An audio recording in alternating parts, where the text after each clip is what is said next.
I guess I'll do it that way. Welcome to Italian Roots and Genealogy, where history lives in our blood.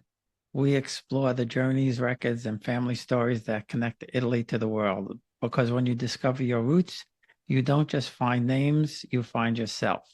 And be sure to check out our YouTube channel and our blog and our newsletter and our great sponsor. And my guest today is Brian Schneider, who runs My Ancestral Italy. So welcome, Brian. Thanks for being here. Thank you. Appreciate it. Good to be here today. So Schneider's not an Italian name, so I'm assuming it must be mom. Yeah. Actually, my wife. Um, Okay. so yeah, I'm pretty much all Germanic on my father and my mother's side. My wife, it's the reason we live in Italy. Her paternal nonna was from Basilicata, and so that's what actually brought us to Italy. We currently live in Le Marche, Ascoli Piceno, but we've bought a house and we lived in Basilicata for, boy, almost 12, 13 years. So, and it Oh, was very, that's really neat. I just assumed that it was your mom, but that's okay. I wish I knew years ago what I know now. I would have had at least a vacation place there, if nothing else. So what made you move there? I mean, had to be something, yeah. Well, we first came for a visit back in the 90s, so that's a long time ago. And I never really had a big desire to come to Italy. My wife did because she grew up, listening to her grandmother speaking, which would have been the local dialect, and cooking in the kitchen. So she always had a desire to come to visit Italy, which we did. Yeah, I think in 1998, and my in-laws were here over in Gaeta, and so we had somewhere we could come and stay and somebody to visit, tour guides built in. And actually, after that first visit, we were both hooked. This was the type of lifestyle that was going to be better for us and fit more what our focus was on life and our values. So then we started coming. We came actually three other times, and each time we would come and spend a little more time, spend a week, maybe 10 days, stay in one place, not be tourists, try and see what it was like to actually live here, because living is different than visiting. What's it like to go get a haircut?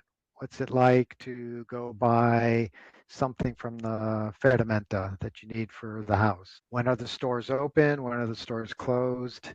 You're in smaller towns, things close down during the middle of the day. So there's different focus on life and different timetable on how things happen.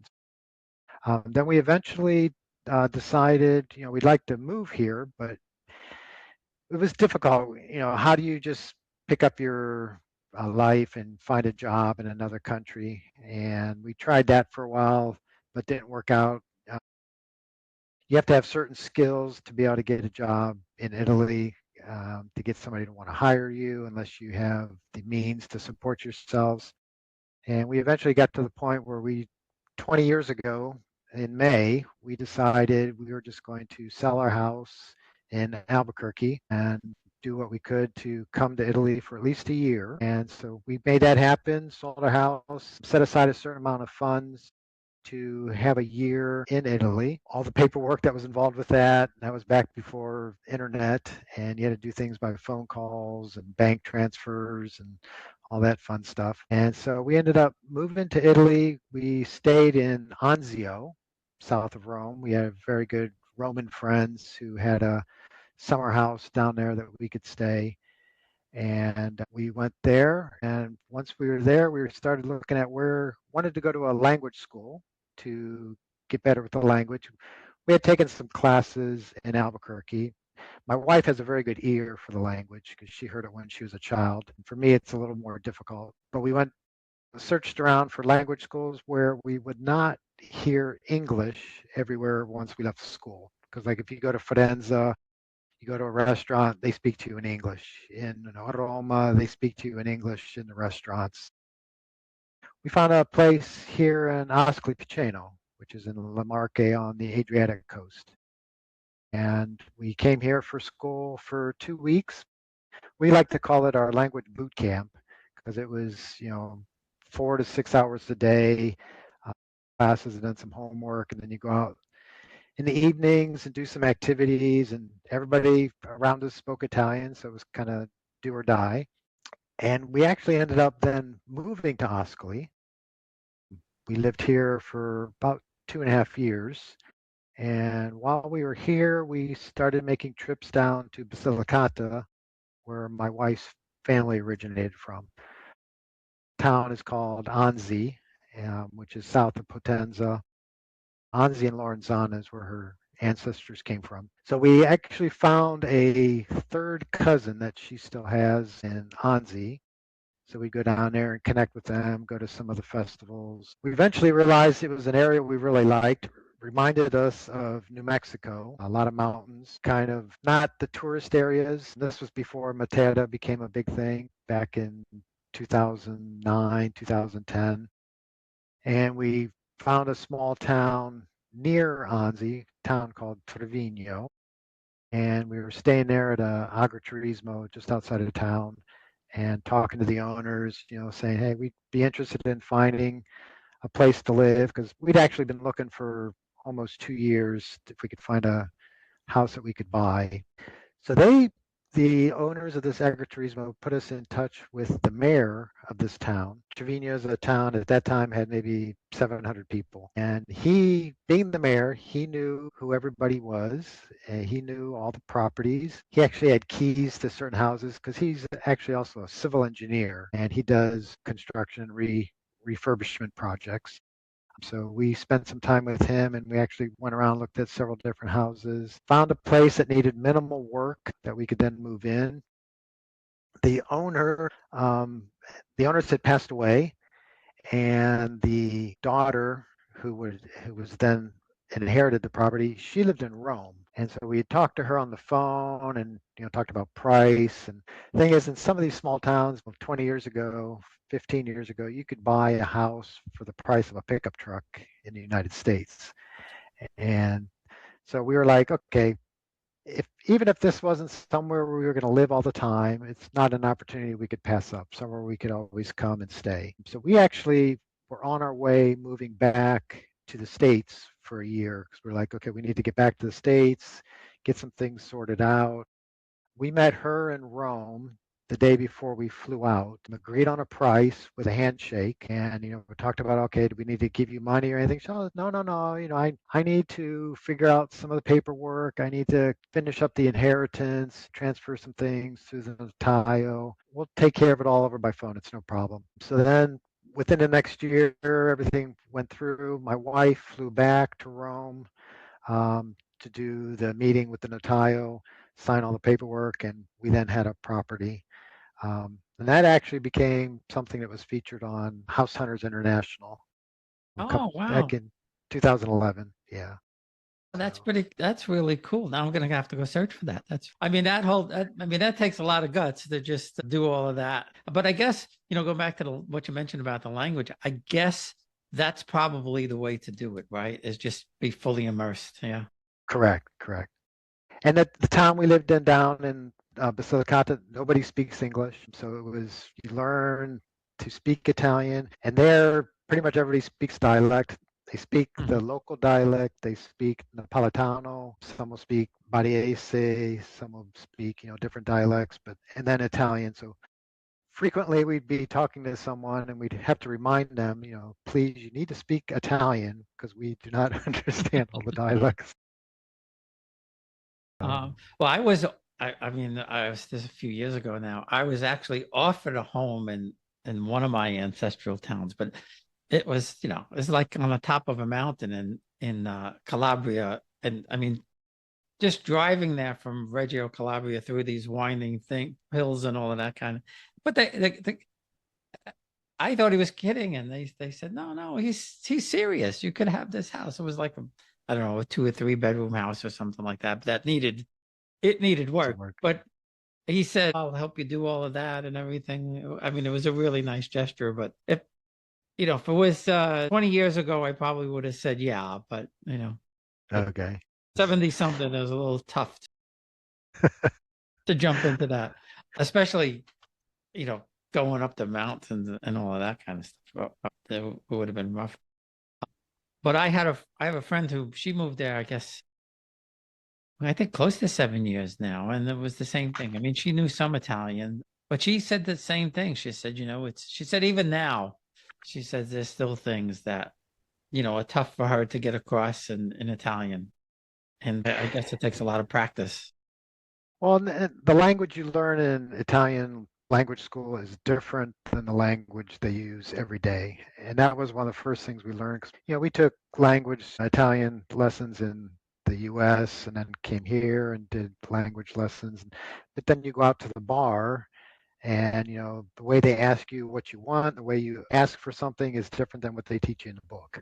So there are things that are different, and there's differences across the country. The language they use in Basilicata is different than the language they use here where we are now in Le Marche. My wife and I were just talking about this at lunch today, because down in the south in the Basilicata, it's all formal. A lot of voi, and even essi and egli. We're here in central Italy, it's lei, second person. So the way the language is used and pronunciations, it definitely varies. It's not one unified language. And that's interesting. We have Italian lessons at the club. It's only once a week, and it's more fun than anything than we're actually learning Italian. But our teacher, he talked about that, and he said in certain, he said if you go to the doctor or it's not, he said, or a professional, you never use the familiar unless they tell you, well, it's okay to use that. But that's interesting that not that far away. They go from the formal to the familiar. Even like you said with the doctor, here in La Marche, we went to see an eye doctor yesterday, and speaking with her, we used lei. But down south in Basilicata, if you meet with the doctor, you would use voi. So they use the formal plural, where in the central Italy, they use the formal singular. So, I mean, it's little things like that that you don't learn. And the first time you hear it, you're like, who are they talking to? I don't understand why they're using a different pronoun. The other thing that struck me very, very interesting, and I wish I knew it before when I was there a couple of times, was I guess I think it's when you enter someone's home, you're supposed to say prossimo. Or permesso. Permesso. Right. Yeah, that's right. Permesso, which was very, very interesting. And he said, it's just done, it's just the way it's done. You say permesso and wipe your feet. I wish I knew that, because we went into somebody's home and I didn't know that. But he wasn't actually, he just told us this was in that same town. He told us just go in because that was the only place to go to the bathroom. Okay. That's important. So he just told us to go into his home, which was really, really very, very nice. So where did your wife grow up in the States, in the Italian family? Well, she grew up in a small town called Bellevue, Ohio, which is over by Toledo. It's about halfway between Toledo and Cleveland. So her ancestors, obviously arrived in New York early 1900s. 3, I believe. And then her branch of the family, her whole family came from Basilicata. So it was a group, one of the siblings stayed in Basilicata. So they all came over to New York eventually. Her grandmother, her great-grandmother, and her grandmother then migrated to Ohio. They were following the railroad jobs and the quarry jobs in Ohio. So that's where they settled. Small town, it's maybe 2,000 people, but there's a big railroad hub right there. And that's kind of where they settled down. And, there weren't a lot of people that came from Basilicata, but I guess, so like you said, one person came and then the rest of the family came and all of that. And they came turning essentially. They came pretty early then too. Yeah, they actually had some family members that had come over like 1897, the first ones, but then her direct ancestors like 1902. And it's the type of thing, the campanile, where the families, the towns, attract each other to a certain location. Like in the US, once you get out of New York, people from different towns would go, like from San Fele, Basilicata, the hometown of Danny DeVito's family. They all went to Upper New York State, to the same town. Certain towns, they went to St. Louis, my wife's family, they actually originally went to Cleveland, and then they ended up in the small town out in Western Ohio. So, because there was with dialect, when her ancestors left Italy, they did not speak Italian. They Mhm. spoke a dialect. And so they had to go somewhere where they understood the customs and they could communicate with the same dialect, especially in Basilicata. Um, Basilicata has 131 comune, which are separate towns and cities. There are 90 separate distinct dialects. So you go from one town to another and they're speaking a different language. So it made a difference as to where you would then emigrate to, whether it was in North America or South America. So that was a big deciding factor. Yeah, and growing up, I always thought my grandparents, I always thought they were speaking Italian, but they weren't. They were speaking Barese. And it wasn't until a few years ago somebody sent me something, one of the festivals just before Christmas in Torito, where they came from. And this man was walking down the street making this announcement very loud. And as soon as I heard that, I said, that's what I heard. That's what I remember. That's the sound I remember hearing. Yes. And it wasn't, like I said, it wasn't Italian. And in Calabria, they were singing this song Mangiagrappa, right? Okay. And it's just a couple of chords on the guitar. So I asked them, I said, well, could you send me I figured that out. I said, could you send me the lyrics? So they sent me the lyrics, and it was like nothing I ever saw before. It was almost like Greek, Yes.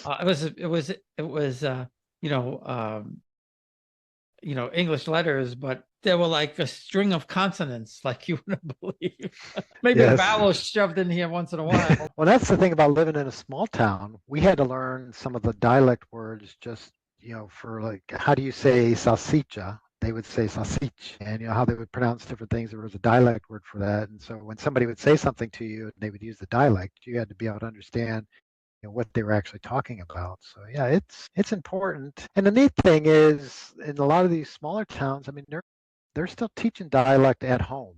I mean, that's what they speak at home is dialect. They learn Italian in school. They speak dialect at home, and then when they go off somewhere else, they may pick up another language. Because in the schools, it's interesting now. Every language, every level of school, from kindergarten to college, they are taught English, but they cannot pronounce it very well unless they actually hear somebody speaking native tongue English, because the pronunciation of vowels and words is different in Italian than it is in English.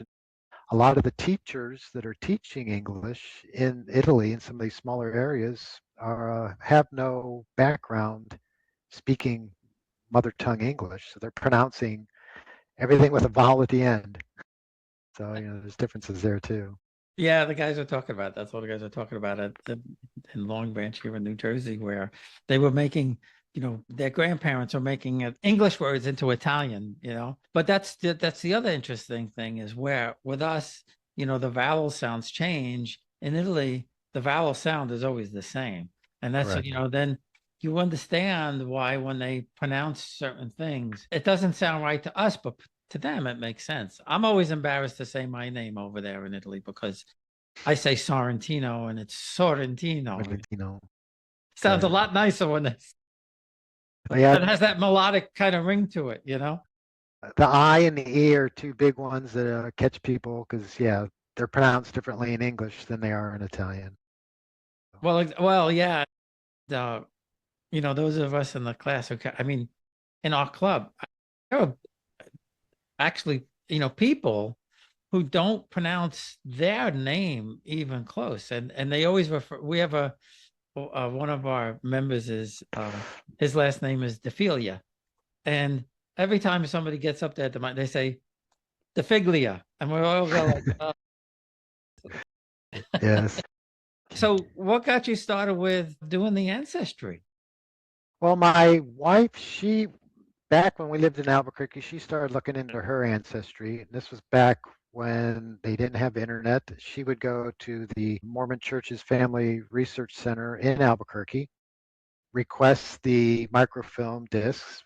They would come and she would then have to go to the center and she looked through them at the microphone or microfiche viewer. So she found out some of her background, and we learned that the family came from Basilicata, these two small towns, Anzi and Lorenzana, in the mountains of Basilicata. And then when we moved here, she had a blog. This was back before Facebook and Instagram, and blogs were the thing. And she would put our story on there, what we were doing, and people started writing to her saying, I've got ancestors that came from that area, because Basilicata had a lot of people, not as many as Campania, Calabria, and Sicilia, because smaller population, but they had a large percentage of people that left and went to the United States. So a lot of people began writing to her through her blog saying, how can I find out information about my ancestors, because I can't get the records here. So we started going to the different comune and actually looking at the records in the comune offices, going to the Archivio di Stato in Potenza, looking at records. Then we finally decided, hey, we're getting enough of this. Let's make it a business and put some effort into this. And we were kind of doing it 50, we'd go to the towns together and looking at the records. And you have to learn to read the script, because the Italian script is much different than English script, especially the way they write numbers. And in these older records, you'd have to learn how to write them. You go into the offices and you might ask the official in the office, what's this record say? And they're like, I don't know. So you'd have to learn out how to read the different scripts. And so we started doing that, developing people that wanted to have records found and set up the website, trying to get that publicized, did some things, local TV in Basilicata, but that was always in Italian, so it didn't help much with English-speaking audiences. And a lot of it became word of mouth. Facebook then became more popular, and the demographics of Facebook fit pretty well with our demographics of our clients, age group, educational background, financial situation. And we started out doing just Basilicata. Then we started doing Basilicata in Campania and Puglia. Then a couple of years ago, we relocated to Le Marche in central Italy, and that's when we switched it to my Ancestral Italy, where we can cover pretty much the whole country, because now pretty much all of the records are online. I mean, there's certain areas where they're not. You can access pretty much everything online. Yeah, I mean, they've done a fantastic job with that kind of stuff. My mom's town, Torito. I mean, when I started researching there, it's probably 6 or 7 years ago. I mean, they must have been one of the early ones, because all the records going back to 1806 or 1809 are there. My dad's family in Naples was very difficult, although I didn't know at the time. They always said they were from Naples. I later found out that my grandmother was born in Circola and my grandfather was born in Pagani. That makes a big difference when people are out there trying to search things and looking at Naples, and they're not from Naples. They may be near Naples, but they're not from Naples. And that's very common, especially in the South. It's like, people ask me, where am I from? I would say Cleveland. Well, I never lived in Cleveland. I lived in Stowe, which is down near Akron.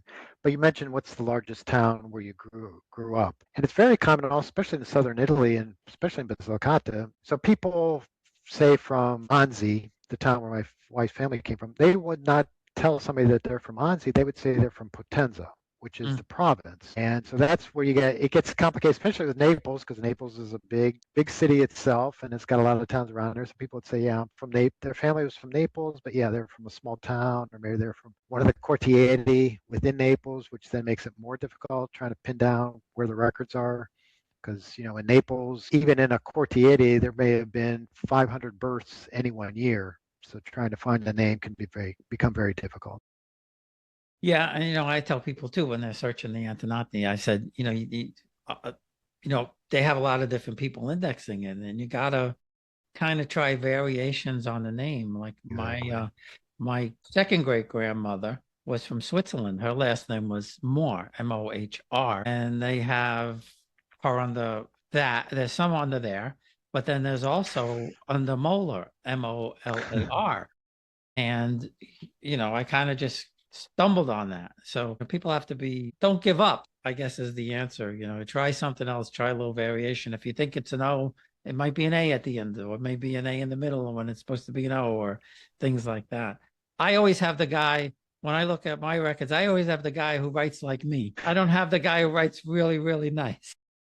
Yeah, and that's the problem. I mean, deciphering the script is part of the problem of when you're trying to read the records. And another thing, especially if it can even be an Italian surname when they go from one town to another. It's how they pronounce it, and what's the common name for that town might be different than. So is it Sorrentino, or is it Sorrentina, or is it Sorrentini? Mhm. And that can vary based on the town, what name is familiar in that town if somebody's moved. And especially if it's a non-Italian name, how did they pronounce the name that was spelled differently? Because, if you say a name a certain way, the Italians are used to writing the name exactly the way they hear it. Where in English, we spell things differently than the way they're pronounced. So those are the things people have to remember. Well, and my cousins that they grew up in Bari, they were or Torito, they were the last ones to come. They didn't come until the 50s. They told me, when they would go to Comune to give the birth of one of the kids, they said, sometimes, our 10-year-old brother would go or something like that. So, anything could happen. It could give the birthday wrong, or the name of the parent wrong, or they heard him wrong, like you said, or something like that. Yeah, it's I mean, I've learned, and I tell people too, I said, once you start doing it, you pick up on the terminology. You're able to kind of read the record. The later ones where they had the pre-printed books, a Yes. little easier than the ones from the early 1800s, which, you really got to study some of those. Yes. This, like I said, the script can be very difficult. Yeah, yeah. Yeah, and if you're looking at a series of records and it's one person that's writing, you get familiar with that script, and then the next one you look for, they changed.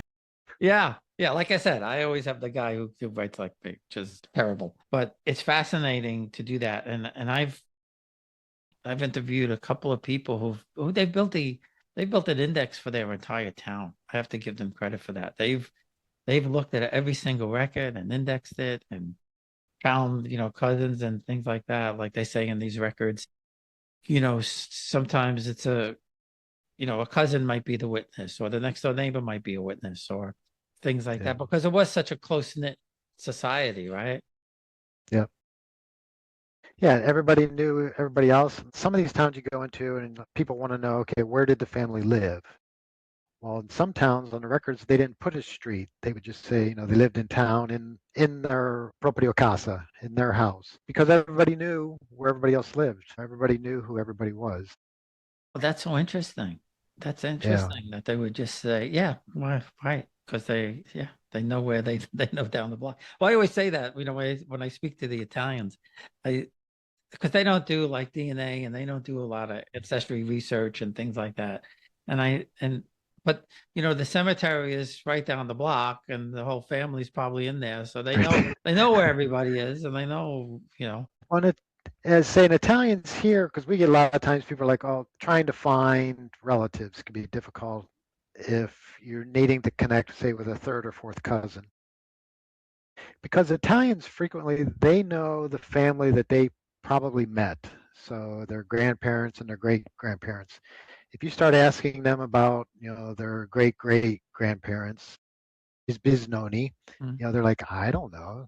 I mean, we've been into towns where we're asking about, looking for records, and it's always a good thing to go ask the old guys sitting out in the piazza because they probably know everything. So you go up to them and you ask them, and you're like, okay, do you know this name? They're connected to this person, and they're like, why do I want to know somebody from 1880? It's a different outlook. Oh, that's Yes. funny. So now, do you have Italians that come to you and ask you if you could find anybody in the United States or in South America? Very rarely. I mean, we've had it every now and then, but not that often. Because they, most of the Italians, they know that, okay, I've got a family member that lives in New York, or I've got a family member that lives in Buenos Aires. And it varies, like down south, there are more, especially in Basilicata. It's interesting, Basilicata, when they say Americano, they mean a country from South America. They don't mean the United States. because they are most familiar with people that have moved to South America, which happened, you know, in the past 60, 70 years, where the people that we're generally looking at emigrated before 1924. So there's a difference in what their view is, who's an American and who isn't. So you always have to then explain, I'm from the United States. So they might be looking for a family member from South America, and that becomes a little more difficult because, okay, Spanish or is it Portuguese, because, different languages down there. So we don't get that too often because they generally know where their most recent relatives in the States are located. Yeah, and my cousin Cinzia Piramalo, she thought because the family was originally from Spain in the 1500s, and it's only one family that has the name. It's a unique name. And she thought she was going to find, when she was looking on Facebook, she was going to find either people from Spain or people from South America. And when we found each other, she was shocked. She was surprised. And only two people from my grandmother's family came to America, and that was my grandmother and her aunt, who came about 10 years before her. So the whole family, and it makes me nuts that have so many cousins there from my dad's mother that I never knew about. They never said anything, and nobody ever. My grandmother was in contact with them, and when we did meet them, it was like we knew each other forever. It's hard to explain. Yes, yes. No, we've had that experience of introducing clients to family members, and we met my wife's third cousin and their family. They brought us in. We see them every now and then, and yeah, it's just like they knew each other and you've known them forever. It's Yeah. definitely a unique experience to have. Yeah. Well, my dad's first cousins that are still alive. They're in their 90s, but when we went there, they had my parents' wedding photo that my grandmother had sent. Okay. Or my Yes. grandmother's handwriting on the back. And if my godmother, my aunt, my father's sister, or my father was still alive, I'd be shaking them like, why didn't you tell me this? I had to find Oh, it out for myself. and we find there's, it's people in a certain age group, my age group, I'm in my mid 60s, and people my age group and older are the ones that are now looking for their history, their ancestry. My father knew nothing about his ancestry. It's Germanic. He thought they came from one part of Germany, which that's not where they came from. They came from Slovakia, but they were Germanic background. So World War II and World War One, those are big effects on, how they were distancing themselves from the home country, and especially a lot of immigrants that went to the U.S., they wanted to Americanize themselves. So it's a different outlook on life and a different outlook on what was important. Right. And there are a small group of people like us that just have that drive. We have to find it out. I always liked history. That was always my best subject. So I kind of, feel that that's some of why I have to find this stuff. And, like your wife, I did the same thing. I started a blog maybe 7 years ago, which was great, but it was one way.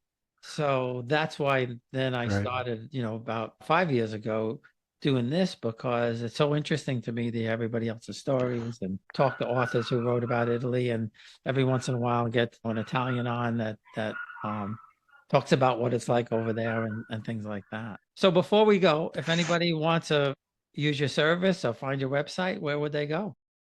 Yeah, just myancestralitaly.com. And we're on Facebook, we're on Instagram, we've got a web page.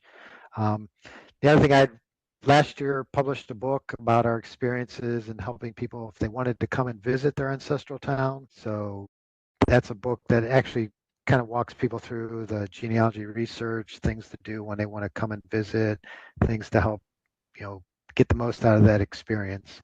So, um, we're here, we're available, we're in Italy, we speak the language, we understand the customs. And that's one thing, especially with the records, the Antenati website is great, but not everybody realizes the records available in southern Italy are much different than the records available in the central and northern Italy. So not every record is available for every year across Italy. It really varies. Fortunate with your families from the south, because those records are have not changed since 1806. Yeah, yeah. Yeah. And what's the name of the book? Italian Ancestral Journeys. Okay, great. And where could Yeah. people get it?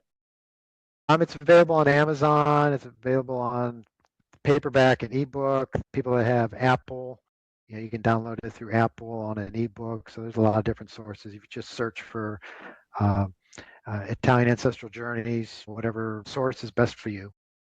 Okay, that's great. And I'll be sure to put the link out there. Well, Brian, Appreciate it. thanks again. I appreciate it. This was Good. great information and great to meet you and talk to you. I'm just going to stop the recording. This